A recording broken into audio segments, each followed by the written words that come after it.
Well, do you think we've been sabotaged? Potentially, it's still not working on my... Oh, no, maybe it is. Oh. Now, do you know what, Ewan? I've got a fun fact for you. Go on. Going 100 miles per hour in my BMW feels nowhere near as safe as it does going 100 miles per hour in a Porsche.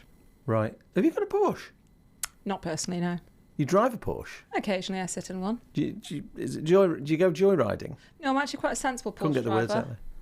Well, no, the thing is, I think when you're in a car like that, you don't mean to be going quick. You just drive like an asshole. No, you don't. Thing is, you put your foot down and you don't realise how quick you're going. And then all of a sudden you look at the speedo and you go, oh shit, didn't feel like that. And then all of a sudden you look at it and you're going 120 and you're like, whoa, maybe I should ease off a bit. Have you been booked? Is this what this is leading up to? No, sort of excuses already for when it appears in the paper. No, do you know what? I've actually not been done for speeding since 2019.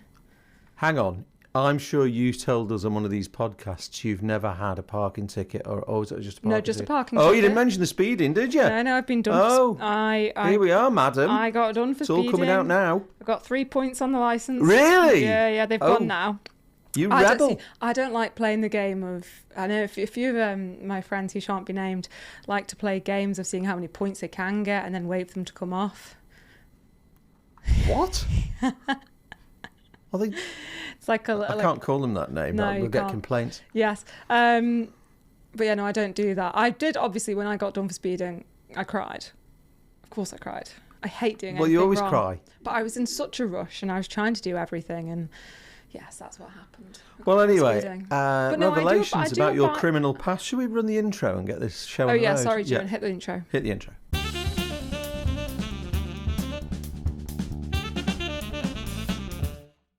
Welcome to Friday. Gosh, it feels really alien me doing that, you know. I'm always waiting for he who shall not be named to do it. Yeah, he's dead to us. Dead did I tell you I saw him walking around in a purple shirt the other day?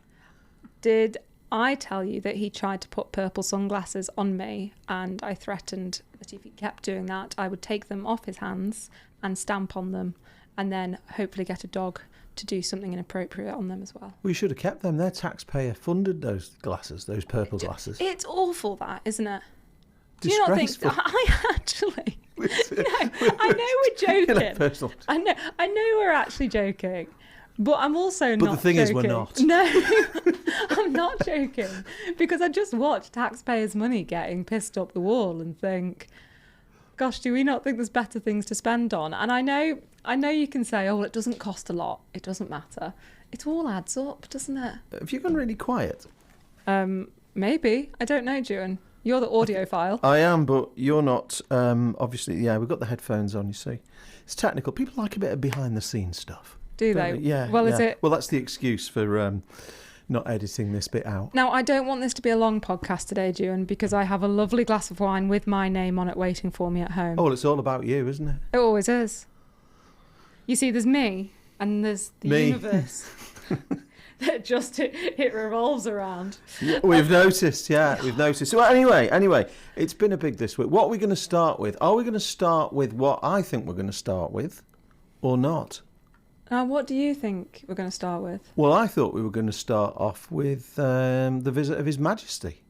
Well, obviously, yeah. Well, I don't think we could come on without mentioning that King Charles was on the island this week, and it was a good day. It was a good day, and of course you've had all the. I did laugh. There was some friends of mine who are lovely, nice people, but they were that unbothered about the king and not interested in it. They did have to do a post to tell us all that.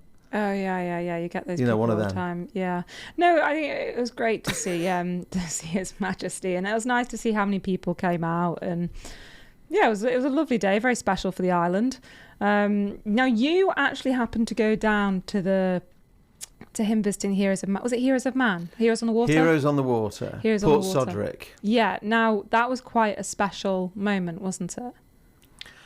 Well, it was. I think first of all, I think I should comment on, before we get to the Heroes on the Water bit, what a disgrace it is that Port Sodrick has been left. Well, it's not even derelict anymore because it's been demolished. What a stunning little cove that is. That's beautiful. And yet, I think it's in private ownership, so we can't blame the government for this, but we can probably blame the government, because what they should be doing is encouraging whoever owns it to do something nice down there. Now, fair enough, if they're going to put apartments, good, it's going to give investment, but say you're going to put apartments, put some amenities there, so the apartments can fund the amenities. Let's just get something down there, because it was just, I mean, it was bloody awful. The beach was full of seaweed, which I know is nothing to do with the developer. But you just think you could do so much down there. The government should be trying to, get things going. But what is a great success is the old amusement arcade has been taken on by Heroes on the Water, who've done a fantastic job. Have you ever been in there? No, I haven't, no. Well, they've converted it into an outdoor and water sports centre for veterans. There's fishing rods, fishing tackle, there's kayaks, little canoe things. As you can imagine, I'm not the most sporty, but what a fantastic facility, and it's beautifully restored in there, and they've got like catering facilities for people, and it was a super day. And King Charles, he really had a good time. He was so down to earth as well. Yeah, no, I think every time I saw him, I watched him outside of Tynwald and then down at the horse trams. And I found it really interesting, actually. And to be honest, I say this about every royal trip, really. When he was speaking to members of the public and people that had been involved with the horse trams, he wasn't just doing a quick shake of the hand and move on. Each time he spoke to them, it looked like they were having a genuine conversation, and he looked like really actually interested in what was going on, and not just like a nodding dog. So I thought that was really lovely to see, that he clearly did care. And was invested in the place and the people that were there and that came out and have done such a marvellous job on multiple things. People who go on about how privileged they are, I don't agree. I wouldn't swap with them for the No, world. I mean, these guys can't, go for a piss without somebody following them into the loo. Yeah. I mean, they're not their own lives. It's a life of duty. And of course, even Harry, who, got fired or fired the royal family or whatever he did, as he decided what he's doing, even he has still got that protection requirement because of who he is. That their life isn't their own, is it? No, and I think, once you're born into that family, and especially into that quick line of succession, you have no choice in it. It's not like, say, if you are the child of some celebrity or a celebrity couple, that couple can do the best of their ability of keeping their children out of the limelight and keeping them to have a relatively normal life. Whereas people that are born into the royal family, they don't have a choice about it. There is no choice. They are born into a life of public service. That's right. I mean, what they've got is a bit like what they are is a smaller scale of you, of course, in the land of Morayshire, born into, the dynasty. And obviously they're on a much smaller scale than you, aren't they? You just knew that was coming. I just go, whatever. I thought I'd start off with it on a serious thing, see where that's going. No, but joking aside, their lives isn't their own, and it'd be great to see William and Kate come to the Isle of Man. And I know there was a hint that they asked the King to come and preside over Tynwald. And I can always remember, and I won't say which president of Tynwald it was, but I can remember once saying, wouldn't it be really nice? Let's invite Prince William. And they went, oh, no, we've had a load of royal visits. We can't afford another one at the time being. No, it'll be nice one day, but not this year. But do you know the one thing that I will say about the royal visit that made me a little sad is that it had to take for a member of the royal family to come over to the island for certain things to start to get tidied up. And did you notice that things start to get painted? All of a sudden, a few hedges were being trimmed. Certain things were just being kept tidy or kept as they should be kept. And I think that gripes me a little bit, that it has to take for that to happen, for those improvements to be made. Well, I was it was all in a bit of humour, really, but I was having a pop about this, saying that, they've painted all these yellow box junctions, hatch lines, road markings, and yet the state of the flagpoles outside the Tynwald building were an absolute... I mean, they look... One of them was rotten. The top had come off it. and one of the flags was actually hanging off and fell off before the king got there, and they had to get some big stick thing to try and hook the lanyard or whatever it's called to get the flag back up. So, not everything is getting looked after as it should. But there we go. Yeah, so a lovely day for the king. Cracking day. Are we Cracking done? Day. Because I feel like there's been so much coverage of the king. It was a brilliant day, a historic day, and a day that no doubt there's a lot of people that are going to really treasure and have a wonderful memory with. And there'll be all the usual naysayers who want to bitch and moan about it as well. So they can keep their opinions really themselves. Give a toss about them, do we? No, we've got no interest in them whatsoever. However, there is a comment that I would like to bring to your attention, Juan. Right, and what you is look that? very serious. What's wrong? No, I was just checking we were recording. Right. Now, I wrote a story on Wednesday, which headline, Ireland named one of the UK's priciest build areas. Ooh. Yes. Now, before I get into this story, post on socials, and someone commented saying, well, the Isle of Man isn't part of the UK, they're wrong. Oh, God. Now, Juan, what would you have said to them if you'd seen that comment? I probably couldn't say it on here. I know I can say it on here, but I'm not going to let myself down. Wow, do you know what? Since Sam's left, we've really we think a bit more of ourselves now, don't we? We're not stooping to his level.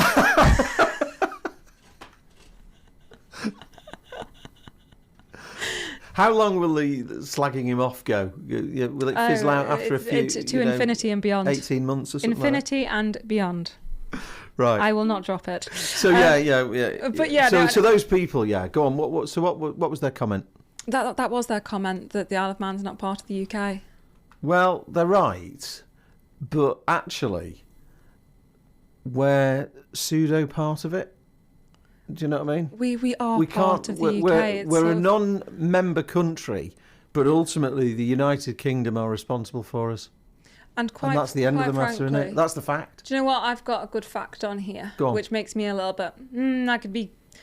I feel like because we end up being included in ITV Granada, then yes, I will say we're part. And BBC Northwest. Well, the British Broadcasting Corporation. I know, it's remarkable. So anyway, back to the actual story. The Isle of Man has been ranked joint 16th most expensive place to build in the UK, according to the Building Cost Information Service.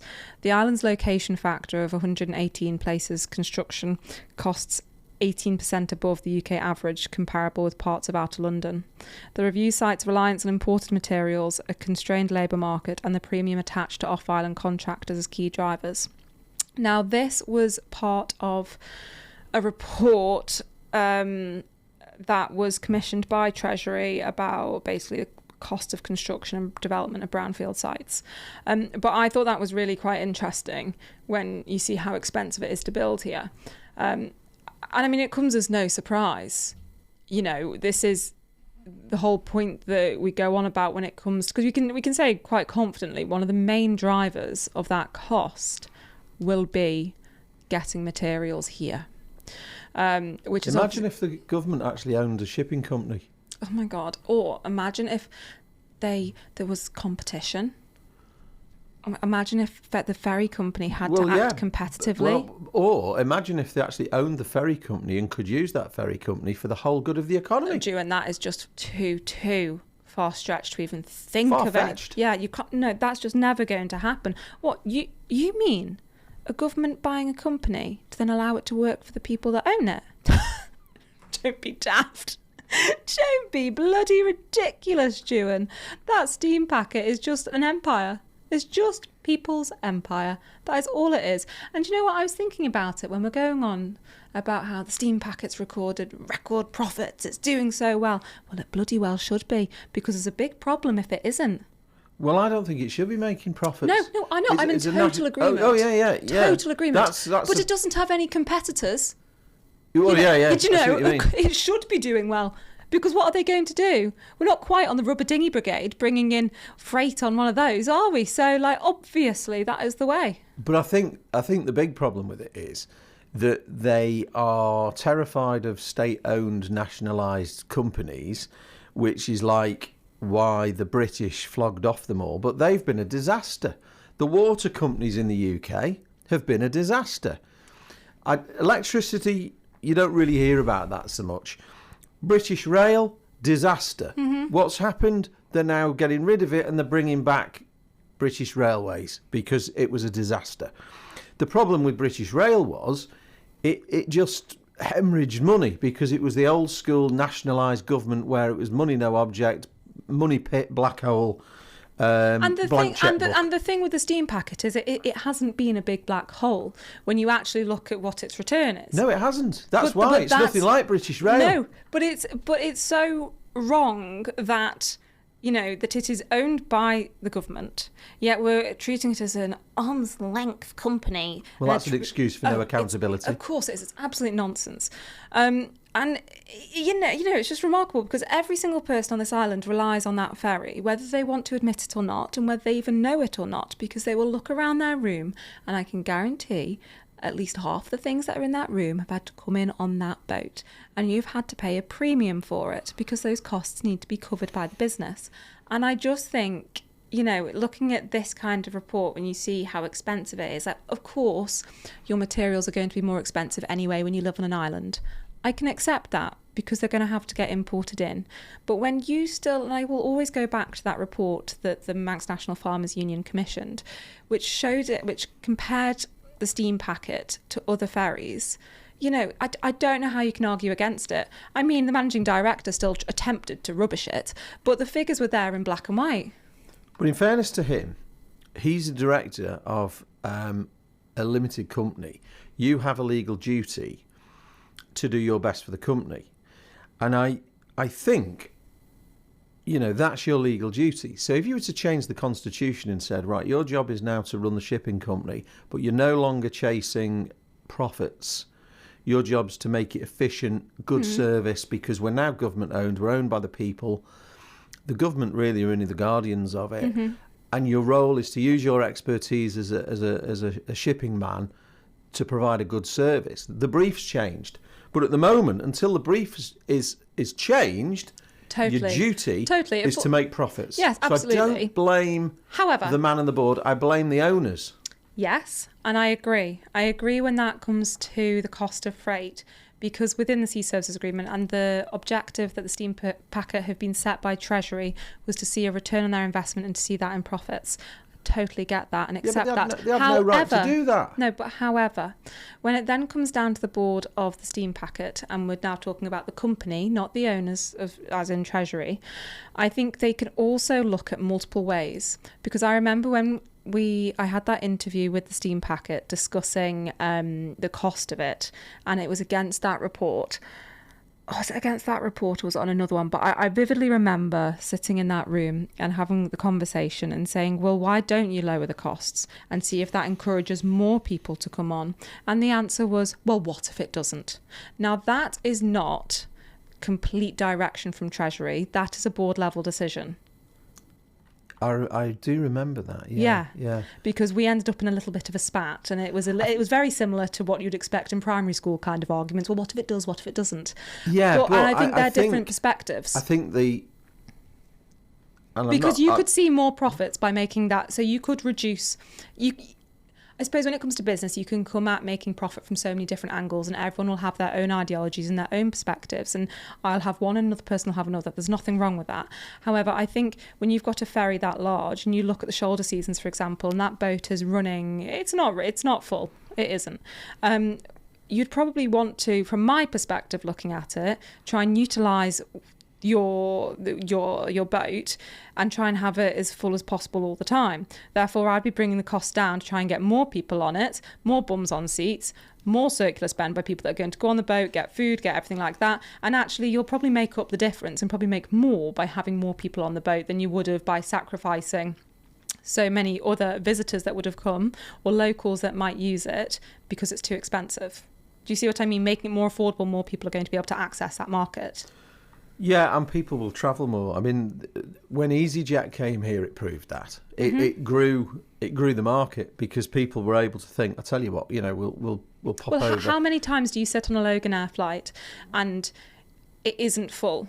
there's often lots of seats Because on it's it. so bloody expensive. Exactly, but that's exactly my point. Whereas when you go on an EasyJet seat, this is much more affordable. It's quite rare, actually, you go on an EasyJet flight nowadays and it's quiet.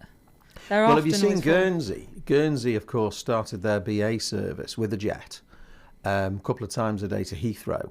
And that route has exploded. And they had 10,000 passengers in the space of, 5 minutes. I can't remember what it was now. They put a news release out. And there's the thing, isn't it? They're investing in their travel, but they're putting on a proper size aircraft into a proper airport, not a bloody turboprop going into Terminal 2, where you arrive as an international passenger and get caught up in all the bloody international arrivals. It's a farce. I know. Now, I want to do one final thing on this. Sorry, we hadn't finished with the steam packet, had we? Well, I'm about to move back to them because actually I think where I was probably going around all of this, we started on building and the cost of it and how everyone ends up having to pay more. But actually there's another story on the steam packet. It has unveiled a refreshed Ben McCree following a major refurbishment aimed at improving comfort and reliability across the vessel. Now, I find this awfully bizarre because I'm sure it was only 2 minutes ago we heard that the boat was going out on charter somewhere, then it was getting sold, then it was getting put on charter again, and oh no, now we're keeping it. But amongst all of this, they've refurbished the whole thing. What they didn't say was that whilst the passenger lounges may have a new look, the vessel will no longer have passenger cabins, with new seating and lounge layout forming the core of the onboard experience. No, Well, sorry. Yeah, we won't have cabins. Yeah, which is great, particularly as it's doing one of the longest routes on the network. So because obviously it's now doing Larne, yeah. So it's from the end of this month it starts on Larne. So there's no cabins. But it's odd that wasn't mentioned. Well, what I want to know, talking of Larne, and I speak as someone who's experienced, is where's all these people that rabbit on about connections to Ireland? Oh, there should be more to Ireland. Well, I went on the bloody Larne sailing the other day, and I was wandering around, and I thought I'd chartered it because I was there was more staff than passengers. No, but I think you saw that on the flights to Ireland as well. When we had Aer Lingus regional running flights to, was it going to Belfast International or City? And then we had EasyJet operating the other route. And I used those routes quite a lot. And frequently there were 5 people on the plane. Well, the EasyJet to Aldergrove seemed to do quite well. But Belfast City, again, they were using small planes, which were bloody expensive, so no one could afford to use them. Now, I will say, every time I went to Belfast, it was actually so cheap. Like, it was, I think I paid like 25 quid. Yeah, but you try adding a suitcase, it jumps up to over 200 quid. Yeah, see, you're the man who flies business class, and I am the girl. Well, there's no business class on there. If I could go in the hold because it made it cheaper, I bloody well would do. Yeah, but you see, when I travel for work, I need a suitcase because I'm checking in stuff that you can't get in a cabin bag. And also, Aer Lingus, they're a bunch of shysters because their cabin bags are smaller than everybody else's. Oh, yeah, but they never get as arsey with you as EasyJet. Oh, they do. I've never had an argument with Aer Lingus. I call them the bag Nazis. Now, can you tell everyone my favourite story? I'm not telling you that Please. story. Do you want me to tell it? No, go on, Juan. No. Juan, you have a bad history with carry-on bags, don't you? I do, Now, yes. come on. No, it's so good. Please. It is good, but it was a case of... You're about to hear how much of an anorak Juan is when what it comes to... What do you mean, an anorak? Did you not get your rights out as well? Or was that a different time? No, that was a different time. What's it called? Your little booklet that you go with. No, it's not a booklet. It's a pamphlet. It's a pamphlet from the Civil Aviation Authority of the United Kingdom. And these are my rights. And I know what I'm entitled to. Well, actually, You're such an arse. You might laugh, but they actually have them on the counter down at Ronaldsway. But they're down at the far end, so nobody finds them. Right. Have you not got one? No, have I bollocks? Or I've got a stash of them at home. Right. I give them out to people. people. Can you just quickly summarise what happened? Which time? When you made them Late. Unload the plane. Yeah, what I'd done. Well, I'd booked to go, and I usually fly to Heathrow if I'm connecting at Heathrow. Okay, so I thought, well, I'm not going out till the next day, so I'll go for the cheaper option. I'll go to Gatwick, and see what that's like. See how the peasants live. See how the peasants live. Going to that shithole Gatwick. So I decided we booked onto Gatwick, and we then had booked the National Express bus. Gosh, to go I can't believe you got a bus. Yeah. Well, you didn't. Well, I didn't in the end, no. So we booked to get the bus over to Heathrow Airport, where we were staying overnight, you see. So if I remember rightly, it was a lunchtime flight. And we checked in. We had luggage, which we checked in. So we paid for the luggage to Gatwick.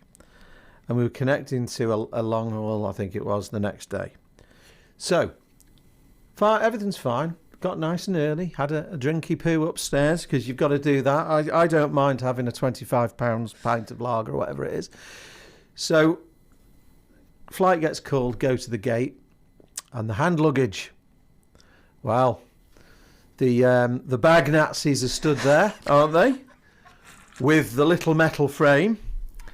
And bearing in mind, we've had this bag for 250 years, and it's flown everywhere. Only a quarter of your lifetime. Yeah, absolutely. So it goes perfectly into the container. And then, oh no, you'll have to turn it over now. So we turned it over, and there was a little plastic trim on the top, right? Yeah. The plastic trim stopped it going in the thing, you see. So I said, oh, is this new? Because we, always travel with it. It was literally the plastic trim. The bag wasn't oversized. It was this little plastic edge trim. Oh no, you'll have to pay £45. You weren't paying I said, £45. You're serious? I've got to pay £45. That bag fits in there, and you can see it fits in there. It just, this little trim. So I started to sort of have, and I thought, I'm not wrecking my bag, and I'm not ripping the trim off. I thought, no. So I took the bag out and went over and sat down, and they carried on loading the passengers and got the laptop out. I thought, I'm not having this. So the story's going on a bit, but you've got to build it up to find out the punchline. Get to the chase. Get to the chase. So anyway, I went over, opened the laptop up, and I thought, I'm not paying that. I didn't want to go to bloody Gatwick anyway. So I thought, you didn't want to go to Crawley International. I'm going to see if he's going to back down, because they get penalties if they're late loading and all that. And sometimes you'd think they'd just be reasonable. So anyway, I went online and checked, and I thought, oh right, there's a Heathrow flight. I'll just burn some of my air miles. But they are not getting the £45. So I booked myself and the senior management onto Heathrow. Used the air miles up, because you got to use them up. And we was due to go in a couple of hours' time. And I just sat there and waited and waited and waited. And then they started calling me. The last passengers, the names came out. And then they came over and said, such and such, but you'll have to pay for the bag. I said, I'm not paying for the bag. I said, if you want me to get on the plane, well, but I'm not paying £45. You've had enough. You're ripping me off. Well, they did the old, we'll have to offload you then. I said, well, offload us, because I thought, I'm all right, I'm booked on the Heathrow in a couple of hours. So this went on and on and on, and they were very smug about it because they offloaded us. And I wandered over casually when it was, and I said, oh, by the way, don't forget to get our luggage off. Oh, you got luggage? Yeah. And then they said... You were so petty. Oh, no, I was very petty. But I thought, no, the public need to take a stand against this rip-off. And if we all do it, they'll learn. So it's one man. Absolutely. Against a corporate giant. He then goes, oh, well, we're not going to have much time now. I said, well, you know as well as I do, you're not allowed to leave that aircraft. That aircraft can't leave with my bag on it. I read it in my pamphlet. Yeah. So anyway, well, we need to find it. What colour is it? And I went, it's black. Because every bag's black. Oh, has it got any defining features? Don't know. I thought, sod you. That's cost you more than £45. So anyway, the upshot was, I think it was about 25 minutes, half an hour late leaving. And I thought, no, the public have to learn to say no to these rip-offs. So the story gets better. It does. I know it's going on a bit, but it gets better. So I thought, right, I'll go home now, go home because Heathrow flight. So got the bag out, went home, had some lunch. Oh, that's right, it was in the morning. So had some lunch, went back mid-afternoon for the Logan Air flight to London Heathrow. So checked the bag in, upstairs, down to the gate. It's the same guy loading us on. I bet he looked at you like, you went, prick. He just went, hello again. That's a really long story. But yeah. So for more travel tips, please reach out to Juan Turner. Yeah, my ban is just about to be lifted. But no, joking aside, I think the travelling public are ripped off too much. Yeah. And until people make a start... I was lucky I had a load of air miles I had to use that were going to expire. So, I used them up. But that 40, I thought, they're not getting the 45 quid. I'll give it to somebody else. So there you go. Well, that's what happens when you have a competition. Well, that's padded the podcast out for a bit, isn't it? Hasn't it just? Well, should we take a little break and come back? Yeah, let's do that. My blood's boiling now. You've got me going. I can tell.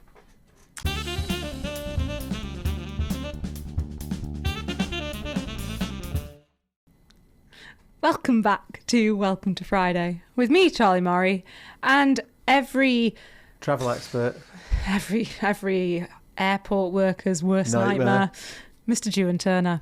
Yeah, there were other anecdotes, but we'll save them for another day. Yeah, I can't have all your secrets going out at once. Now, Juan, I know you don't like talking about Manx care too much.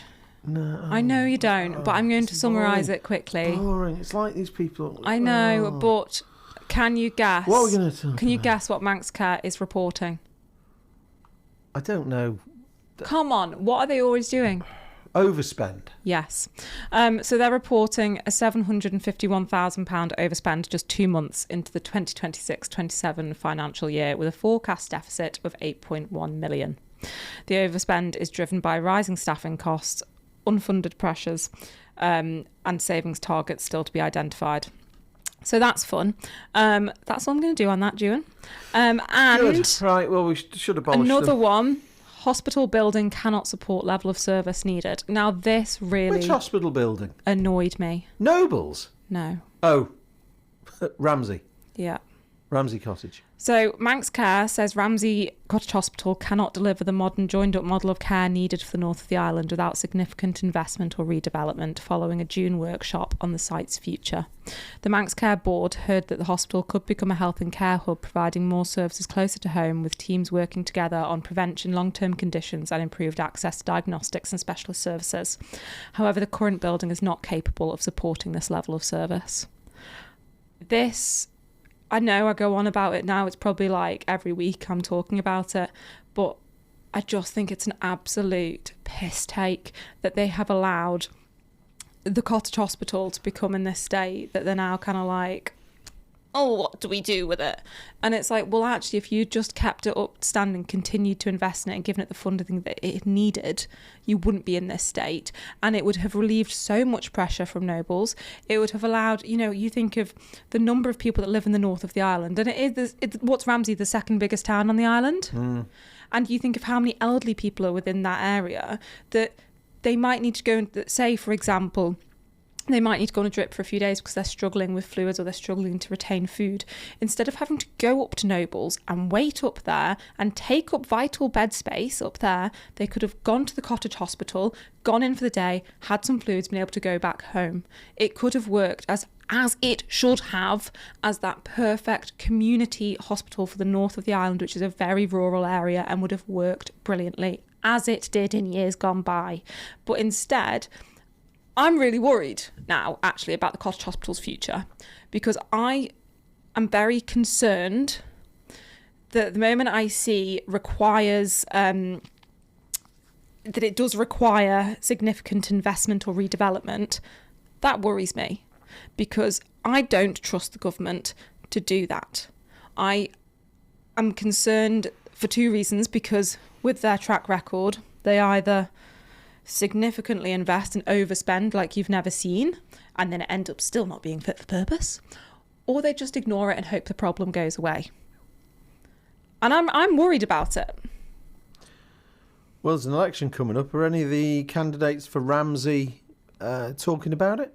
Look, this will be very much on... It will be very much on June McGuinness's radar. I don't doubt that for a second. And actually, I think it will be on Mr. Hooper's radar. Well, I think it'll be on all of them because they'll all want to electioneer over it. However, I will say that Mr. Hooper was also health minister. And I'm not sure, I would love to be someone to give me this information. When he was health minister, how high up his radar was the cottage hospital? Because I don't know. And I accept that, you know, the department has a lot of pressing matters. I'm not saying that, you know, it's the only thing that's wrong, because it sure as hell isn't. Well, the department, don't forget, they're not running it anymore. They're doing high-level policy, so it could have been further up the radar. I just think... They're not dealing with all the nitty-gritty. No, they're not. And I just think this is a crying shame. And I really hope it gets the funding it needs. And I hope we don't end up just ignoring it and pretending it doesn't exist while people, your tax-paying people, are suffering at this. And I see people commenting going, oh, well, we live in the south and we don't have this facility. Okay, well, Ramsey is the second biggest town on the island, and currently we are using a lot of the health services that Nobles provides when we shouldn't. We could actually free that up and spread it out to the cottage hospital. Well, I get sick of people using that nonsense. The fact is, it's like, well, because you haven't got it, let's take it off someone else then, shall we? You know, it's just nonsense. What we should be doing is not dragging everybody down. We should be dragging everybody up. So those who go, oh, well, we haven't got one. Well, no, you haven't got one. But the fact is, Ramsey has. So, you know, let's make it work. Let's not just say, well, people in the south haven't got one, so we'll take it off Ramsey. I think it's just the usual race to the bottom, isn't it? Yeah, no, completely, absolutely, completely. Right, what else? Border Manx care. Well, this isn't actually a news story I've written anything on as of yet. Well, it doesn't have to be a news story, does it? Well, I went to the wildlife park at the weekend. Oh. Yes. I'm sure at some point in my life I will... And I won't end up being an animal in there. I was going to say, did you get confused for an exhibit? Not yet, give it time. But I'm obviously, I should come as no surprise to anyone listening that I am a massive, massive fan of animals and care deeply about conservation. I'm not sure if I've gone on about the brumbies on here yet, the horses in Australia. Maybe I might come on to it in more depth next week. But you know, I care greatly about this. So I went down to the wildlife park at the weekend. And I'm really disappointed. And I wasn't disappointed at the wildlife park itself. I don't actually have, I think the staff there are brilliant. I think they're doing the best with what they can. But I think it needs a hell of a lot more investment.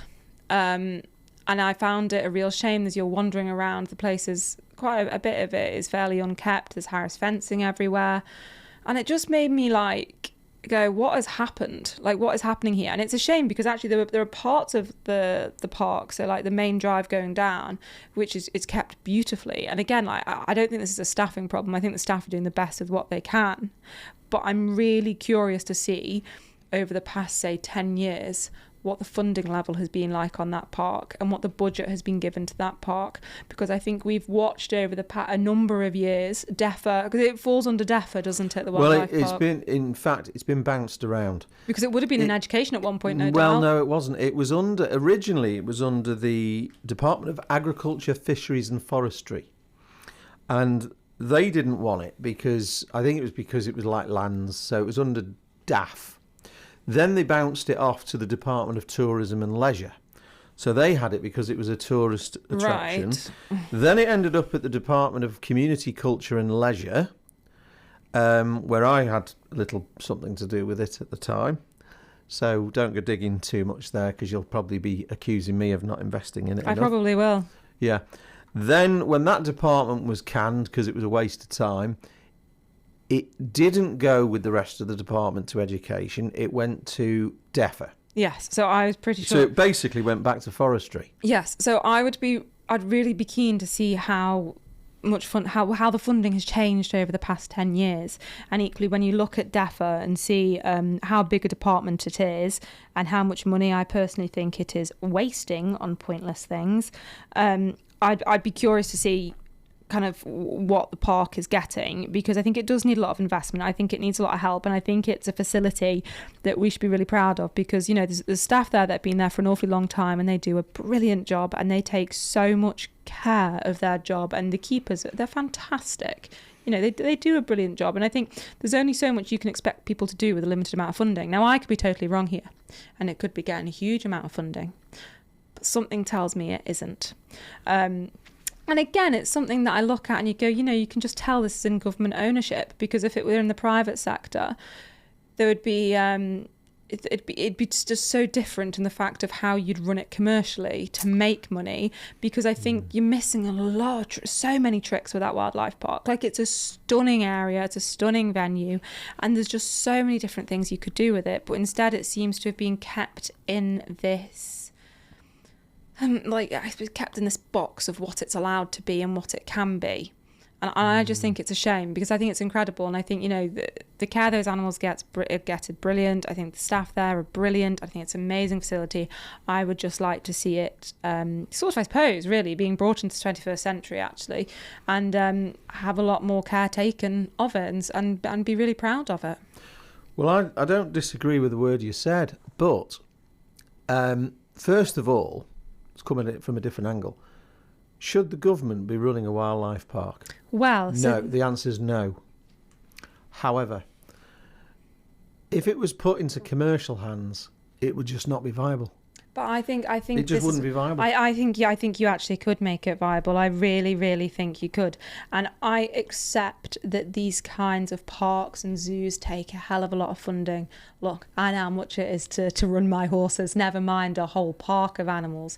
It's I know, extortionate. but I think we'd lose it because a commercial entity, I mean, you look at some of the bloody shops can't sustain themselves. A wildlife park, it's a massive, massive undertaking. So my view is, should the government be running it? No. But in our case, what the alternative is, it would close. So on that basis, I think it's a little treasured thing we have that the government have to run. Because also, should the government be running heritage railways? No. But because we're an island and we're limited on, the visitors. The little railway there is marvellous. Oh, that railway. Yeah, I was talking about government railways. But But the point I'm making is that sometimes governments do have to run things they ordinarily wouldn't do. I mean, okay, we can talk about the horse trams. They were handed their arse by Douglas Corporation. But I just think that they've got it. They need to invest in it, because it is one of the package of things that makes the Isle of Man worth visiting. Because people go to all these things. Yes. And when you start taking them away, then there's less and less reasons to come here. Absolutely. But I think equally, I think it's a vital education hub for children. Yes. And I think it could be an amazing thing for tourists. But you look over the water and you look at Chester Zoo and you see how passionate they are about conservation. And I know that is getting money pumped into it. Well, that's millions and millions of operation. And it's extortionate, yeah. But I don't see why we don't look at that and see, right, okay, what's working there, what's not working there, how are the books going, what are the accounts like, where can you make the money? And I appreciate you're never going to have the footfall, because we don't have that traffic the same as when we discussed during minimum wage, or actually when maybe we were discussing it during arguing about hospitality and about hotels and things. They don't have that passing trade. So the wildlife park is never going to have the passing trade of, say, a zoo in Chester or a zoo in Copenhagen or a Sydney Zoo. Don't forget, they have to close at the busiest time of the year because the TT course. Yeah, and I just think it needs re-looking at and seeing how you can make money at it. Because actually, when I sat there the other day and I was at the cafe, which is a really nice little cafe, by the way, if you want to go and have a snoop in. I had a lovely toasty. You've got to pay to get in, though, to get to the cafe, which was always one of the bugbears. Yeah. They were talking about building a new entrance plaza and bringing the cafe to the front so that passing trade could use the cafe without going into the park. But obviously that was something like a £3 million investment, and it never happened. But even when I was sat there, I was like, gosh, imagine if you could actually sort of restructure this a little bit. And the view is stunning. The setting is stunning. And if you could offer even, I don't know, something like weddings or birthday parties and things like that, and you think of the commercial aspect you could bring from that, like, look, a wedding venue, what's kicking the arse off 10 grand to go to a nice wedding venue? You can have those, and all of a sudden that's a decent amount of income, never mind all the extras that go with it. Like, it doesn't take a rocket scientist to work out how you can bring more money into that park. But I just think, at the minute, again, it's another thing that I just think we need to be looking at and going, hang on, this needs improving. We need to give the people there assistance because it is in public ownership and we should look after it. We shouldn't just accept it to be like, oh, well, just ignore that for now. Like it's going along as the people on the ground are trying their best to make do with what they can.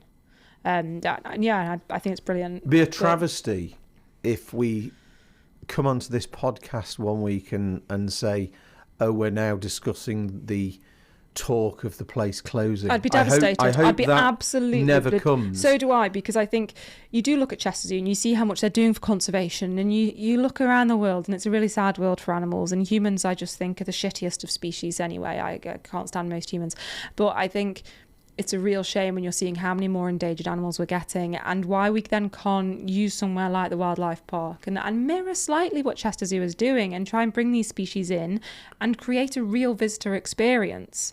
It has all of the potential, but once again, it's something that just is not living up to it. Well, it's something, and I don't mean this about the team there, because the team there, as you said, are very dedicated. But we as a government and Ireland are doing it half-arsed as usual. Yeah. We're not investing in it, and again, there's only so much the team there can do with the budget. Of course, and that's my whole point. It's never going to make money though, and we've got to accept that it's not going to make money.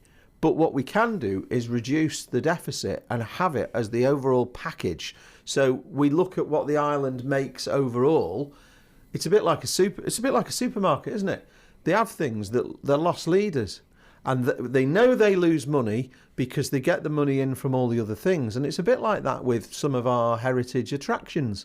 They're never going to make money, but they're part of the story that generates the overall money. And that's the problem we always miss, because what they do is they'll vastly expand government departments with loads of paper shufflers that do nothing of any value, and then they'll pick holes at things like, oh, the wildlife park's costing a load of money. Oh, we should close it, or we should do this, or we should cut that. And then the place goes into rack and ruin. It goes into managed decline. And it's outrageous. Now, we don't want to set any hairs running here. No. Because we're not suggesting that's what's going on. But you're right. We're failing again to invest in it. And it's the same with the horse trams. But that was my whole thought as I was going around the wildlife park, it's by no means a pop at the people that work there by any stretch of the imagination. That's certainly not what I'm saying. But it was quite clear. They're probably glad you're shouting that corner. It's quite clear to look at it and go, this isn't getting the level of investment needed. That's quite clear to look at. And you can see they're trying to build things. They're trying to improve it. Like, there's new enclosures going up. There is things being done. But you can just look around and go, well, that needs doing and that needs doing and that needs fixing. And you're kind of like, I'm really curious. But you've got to remember, the same department owns the sawmill. So all the wood and all of that should be an internal transaction, basically free. I know someone will go, well, it's not free because it's this, that and the other. There's a cost to it. Yeah, of course there is. But when it's a commodity generated by the same department, they're not going into the sawmill to buy materials for the wildlife park at retail rate card. It's the can-do attitude. You could say, right, we're going to commit some of that, whatever you need to get that park ship-shape. You give the boys a shout down at the sawmill. They'll sort you out. We'll get it delivered. Yes, there's going to be a cost for the workmen to do whatever they do.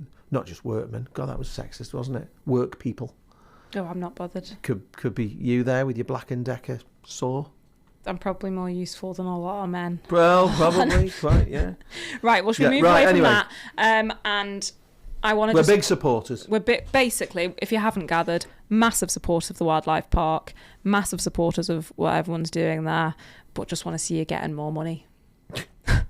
How about we cut DFE's budget and give it to the wildlife park? Would love. Well, they're meant to be sorting the visitor experience out, so that's a way of doing it. Isn't it? You cut your cloth and let's reinvest it there. Yeah, job done. Now. To the general election. This is going to be our final segment, Ju. And also, did you see one of the comments on YouTube last week asking us to be a more serious news outlet? No, who was that? I don't know, but I was kind of. I think they were trying to be nice. They're normally quite complimentary, but really? then we got asked to be. I'll we got asked to be more serious, and I was like, oh gosh, there's only so much 1.5 people can do. But also, I don't want to be super serious all the time, because when you're living in a very super serious world and all you are is politics heavy, your life becomes quite depressing very quickly. Yeah, somebody told me we were getting a bit too serious on this podcast. There was no light-hearted moments. They'll have to wait for me to bring a bottle of wine, and then it'll be very light-hearted. Well, we don't want it that way. No, I've seen you when you've had a few. Finally, oh shit, were we going to do another break? Yes. Oh. Diddle-a-doo, diddle-a-diddle-a-doo.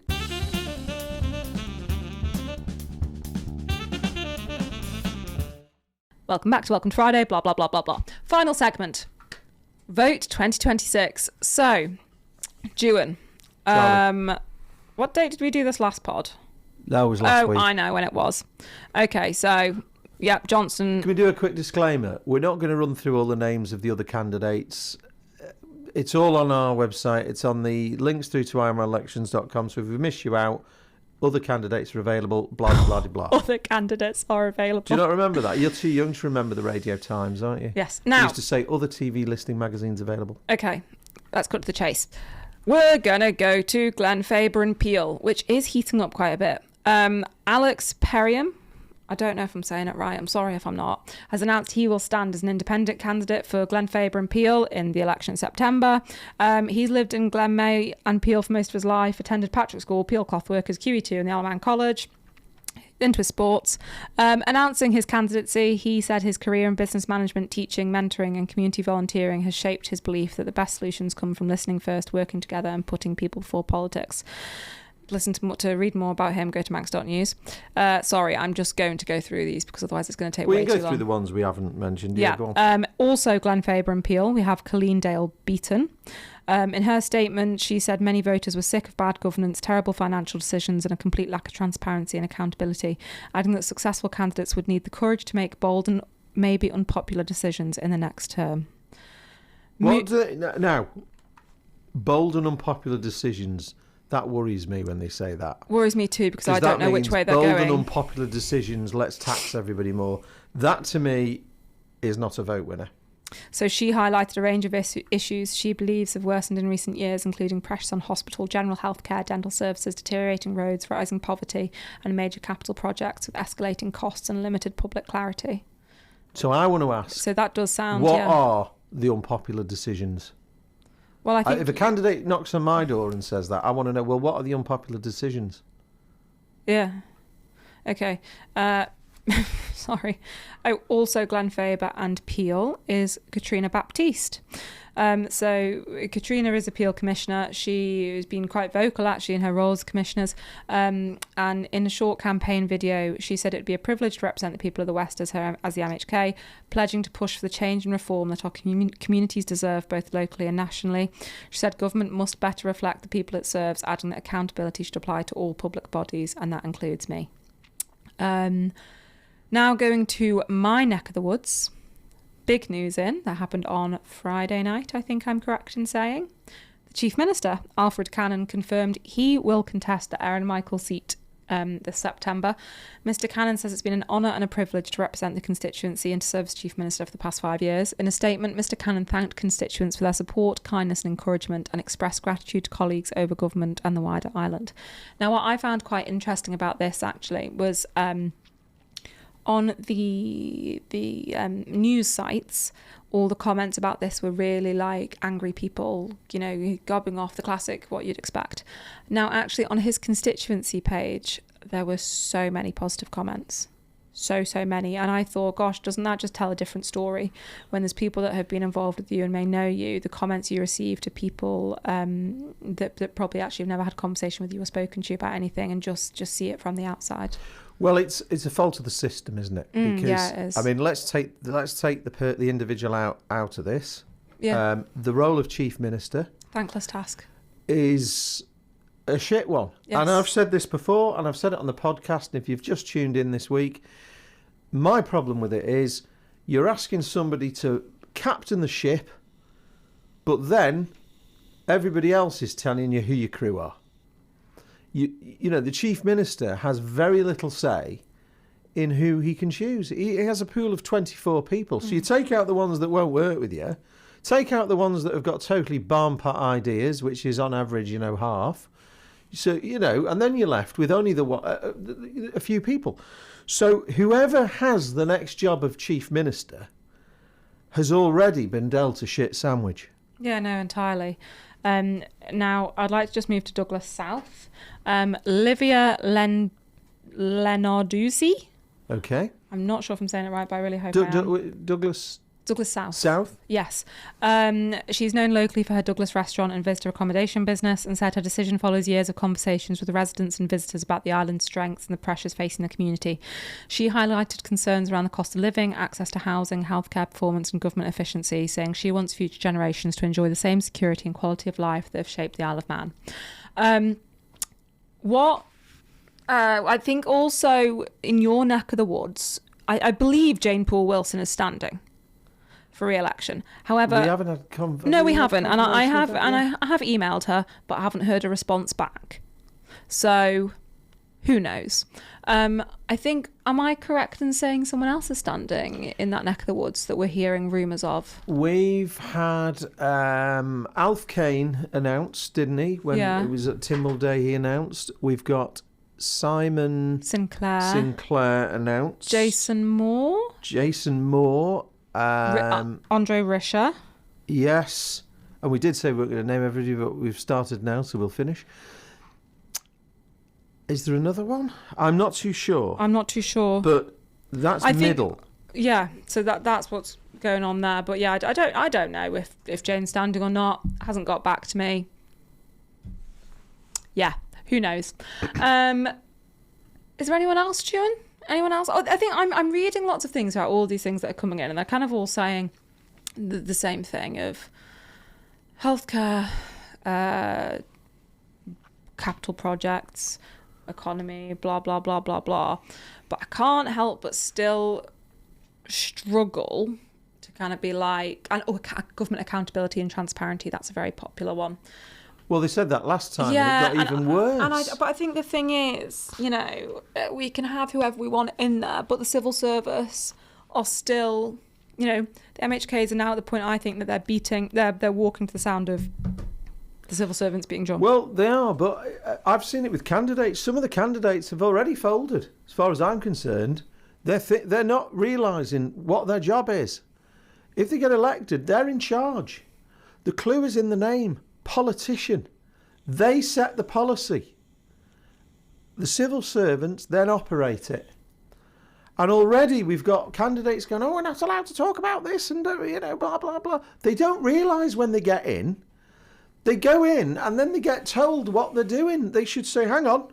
The first thing, and I can remember a minister, when I went into a department, the first thing the minister said is, I want a list of everything we're doing, because I'm then going to review it and I'm going to decide what we're going to carry on doing. But it's almost like they give you, this is what we are doing. No, everything should stop.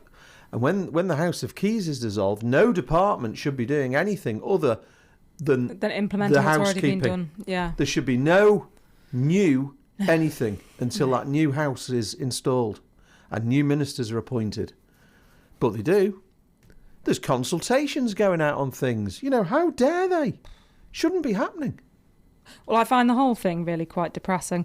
It could actually be worse after this election. And that, I've been having quite a few conversations with people recently, and they're asking for my thoughts on it. And I said, well, honestly, I think it's going to get worse yet.